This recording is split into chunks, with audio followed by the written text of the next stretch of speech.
Saya tidak mudik karena... Kenapa?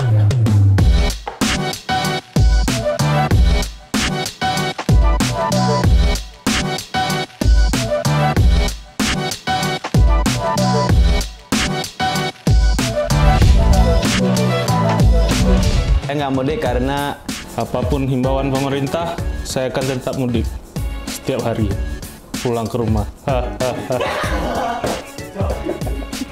Anak saya 3, istri saya 1, sama saya 5. Tiket pesawat untuk 5 orang, pulang kampung, PP, mahal. Udahlah, di sini aja. Saya tidak mudik karena ya saya nggak ada kampung. Ini udah bang. Saya tidak mudik karena... Ya, saya emang nih.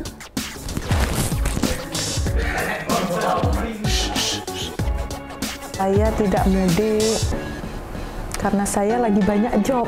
Yang mau pesan si Rebo, ayo nomor di bawah ini. Di bawah ini ya. Takut dirazia antigen. Karena cicilan banyak banget.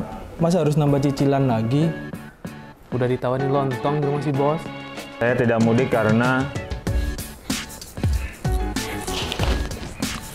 rumah istri saya dekat sama rumah saya. Saya tidak mudik karena takut ditanya kapan nikah. Saya tidak mudik karena saya Saya tidak mudik karena pemerintah melarang kita untuk tidak mudik. Tidak mudik, sayangi keluarga. tidak mudik, sayangi keluarga.